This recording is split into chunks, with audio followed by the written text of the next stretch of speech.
ভাই জার্সিটা কোথা থেকে আসছে? হেলিকপ্টার বাবলু ভাই পাঠাইছে।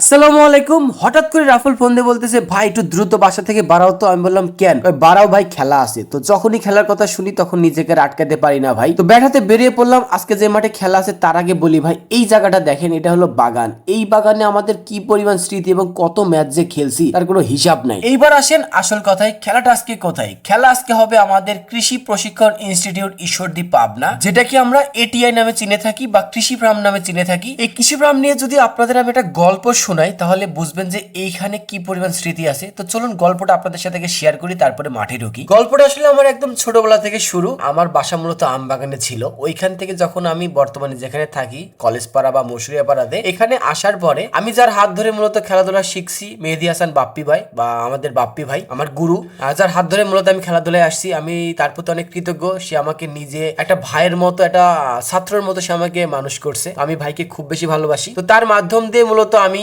ফজর ভাইয়ের সঙ্গীরা পাই। ফজর ভাই যাকে আমরা গুরু বলি, আসলে সে আমার গুরু। কারণ কি, বর্তমানে যে মাঠটা দেখতেছেন না, এই মাঠে মূলত কিন্তু আমার অভিষেক ঘটে। মানে এই মাঠে আমি প্রথম ম্যাচ খেলি ফজর ভাইয়ের হাত ধরে। তো তখন কিন্তু ঈশ্বরদী আবাহনী ছিল না, তখন ফজর ভাই টিমের নাম ছিল তামিম স্পোর্টিং ক্লাব। তো ওই টিমের প্লেয়ার হয়ে আমি এই মাঠে অনেক ম্যাচ খেলছি এবং এখান থেকে মূলত আমি বাইরে বাইরে খেলতাম। আর আমার যে গুরু বাপ্পি ভাই আছে তার হাত ধরে কিন্তু আমি আবাহনীতে খেলছি। ওইটা নিয়ে আমি বিস্তারিত ভিডিও আরেকটা ভিডিওতে বলবো। আসলে আমি এটিয়াতে আসছি, আমার এত পরিমাণ স্মৃতি এখানে ভাসতেছে যা বলার বাইরে। আমার বিশ্বাস এই ভিডিওটা যারা দেখতেছে, বিশেষ করে আমার আশেপাশের মানুষগুলো, তাদের মানে এক কথায় ওই স্মৃতিগুলো মনে পড়তেছে। এই যে পুকুরটা দেখতেছেন না ভাই, এইখানে যে কি পরিমাণ গোসল করছি তার মানে বলার ভাষা নাই। এই যে গাছ থেকে লাফ মারছি, মানে এখন চোখ বন্ধ করলে আমার ওই সিচুয়েশনটা বা ওই দিনগুলো মনে পড়ে যাচ্ছে। এই যে মাঠটা দেখতেছেন, এই মাঠে যে কি পরিমাণ খেলছি। ফজর ভাইরা তো এই মাঠে মানে মানে এক কথায় কি পরিমাণ খেলছে তার কোনো হিসাব নেই। এই মাঠে যে মানে এই মাঠটা দেখার পর আমার কাছে অন্যরকম অনুভূতি কাজ করতেছে যে এই মাঠে আমার কতটা গোল্ডেন সময় কাটছে। এবং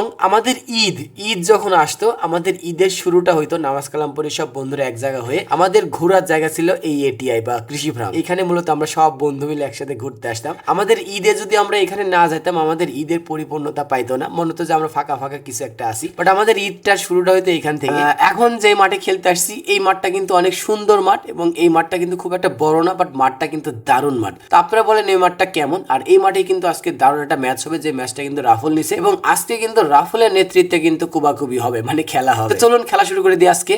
আমার সব থেকে পছন্দের খেলা হলো এটা, যেটা থেকে এখন আমি অনেক দূরে। আর ব্যাডমিন্টন খেলা হয় না, এখন ক্রিকেট খেলি খালি। বাট ব্যাডমিন্টনে ফিরবো। আপনাদের ওখানে কোনো টুর্নামেন্ট হলে আমাকে ডাইকেন, আমি খেলবো ইনশাল্লাহ। তো আমাদের টিম কিন্তু ব্যাটিং বাসে খেলা শুরু। বর্তমানে আমার সাথে দেখতেছেন কিং রাফুল এবং তার গায়ে কিন্তু একটা সুন্দর জার্সি। ভাই জার্সিটা কোথা থেকে আসছে? হেলিকপ্টার বাবলু ভাই পাঠাইছে।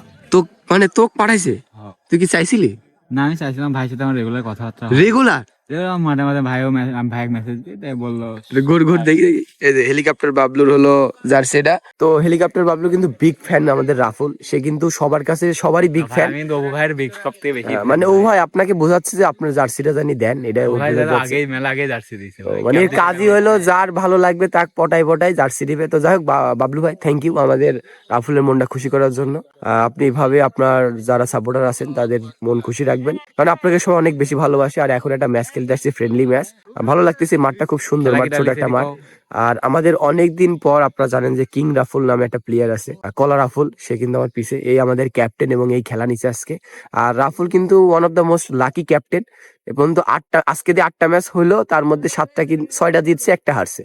ইনশাল্লাহ আজকেটাও জিতবে। খেলা ছিল 14 ওভারে। ব্যাট হাতে প্রস্তুত বেলাল, এদিকে বুঝতেই পারেনি প্রথম বল। এবার ব্যাট হাতে প্রস্তুত সাব্বির, তুলে মেরেছে, লফটের ছক্কা, বলার পায়নি রক্ষা। ঈশ্বরের টপ সিন্ডিকেট দুইটি, ঈশ্বরের টপ সিন্ডিকেট ব্যাটিং নামেছে দুই সিন্ডিকেট। বল হাতে প্রস্তুত ব্যাটসম্যান বেলাল, ফুল টাচ পেয়েছে, কোনো ভুল করেনি, প্লেয়ারের মাথার উপর দিয়ে ছক্কা। বেলাল খুবই স্টাইলিশ একটি প্লেয়ার। এদিকে দারুণ একটি ছক্কা, বলার পায়নি রক্ষা, বেলালের ব্যাটে ছক্কা। বেলালের খেলা আপনাদের কেমন লাগে বলে জানাবেন। এদিকে ব্যাটসম্যান তানজিদ, সুন্দর একটি শট, এদিকে ফিল্ডারকে ফাঁকি দিয়ে সীমানা ছুঁয়ে নিল 4টি রান। আবার ব্যাট হাতে প্রস্তুত তানজিদ, দেখি করতে পারে। এদিকে হাফ বলে ছিল, কোনো ভুল করেনি, লফটের ছক্কা, বলার পানি রক্ষা, তানজিদের ব্যাটে ছক্কা। আবার প্রস্তুত তানজিদ, ব্যাটের সামনে দিবা ভাই মায়ের খাবানা হতে পারে। এদিকে আরো একটি সুন্দর ছক্কা তানজিদের ব্যাট থেকে। তানজিদের খেলা আপনাদের কেমন লাগে কমেন্ট করে জানাবেন। এদিকে তানজিদ আলতো করে কাট খেলেছে, ফিল্ডারকে ফাঁকি দিল, সীমানা ছুঁয়ে নিল। এদিকে আরো একটি চার। ব্যাট হাতে প্রস্তুত বেলাল, দুর্দান্ত খেলে থাকে বেলাল, ফুল টাচ দিবে, মারবে না ছক্কা, এটা কি হতে পারে? দারুণ একটি ছক্কা। আবার প্রস্তুত বেলাল কি করতে পারে, এদিকে পুল, নো ভুল, হিউজ ছক্কা, বলার পানি রক্ষা। বেলাল কিন্তু খুবই দুর্দান্ত খেলে থাকে। এদিকে তানজিদ পুল খেলেছে, ভুল হয়নি, সীমানা দড়ি পার। তানজিদের ব্যাটে আরো একটি ছক্কা, ব্যাটাতে প্রস্তুত বেলাল, আবারও পুলটা, সেম রেজাল্ট, আরো একটি ছক্কা। বেলাল এবং তানজিদ ভালো খেলে যাচ্ছে। ব্যাটসম্যান তানজিদ ফ্লিক খেলেছে, মনে হচ্ছে ভুল হয়ে গেল, তানজিদ আউট। ভাই 100 ভাই, ব্যাট তোলো ভাই, ভাই ব্যাট তোলো 100 ভাই।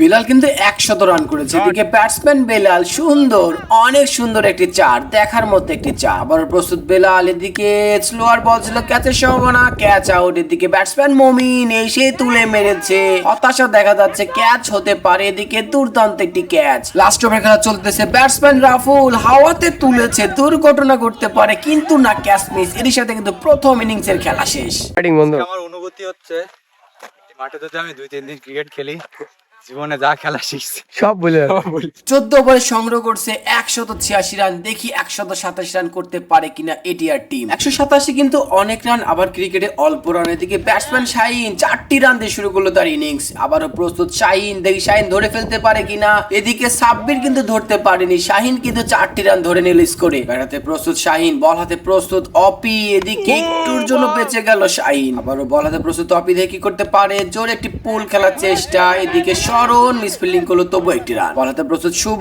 এদিকে সুন্দর, অনেক সুন্দর একটি ছক্কা, বল আর পায়নি রক্ষা। আবারও প্রস্তুত শুভ, এদিকে আলতো করে ঠেলে দিল, ফিল্ডার বেলাল ছিল, একটি রান। বল হাতে প্রস্তুত শুভ, ব্যাট হাতে শাহিন, শাহিন এদিকে তুলে দিয়েছে, বেলাল শাহিনকে ধরতে পারলো না, এর সাথে কিন্তু একটি রান। শাহিন এবং মারুফ দুর্দান্ত খেলতে ছিল। এখন এক বলে লাগে 25 রান, যেটা কিন্তু অসম্ভব। এদিকে সুন্দর একটি বল দিয়ে কিন্তু জিতে গেল রাফুল। সেই রাফুলের নেতৃত্বে কিন্তু 7 নম্বর জয় এনে ফেললো সবাই। তো বর্তমানে যে মাঠটা দেখতেছেন, এই মাঠে কিন্তু খেলা হবে।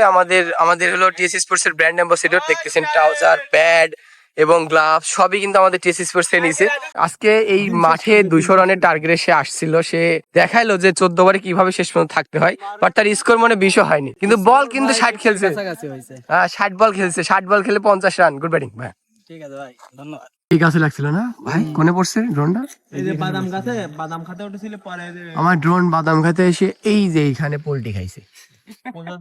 ভয়। তো খেলাধুলা শেষ করে এখন আমরা বাসার পথে। তো ভালো থাকবেন, দেখা হবে নেক্সট ভিডিওতে। Tata, bye bye.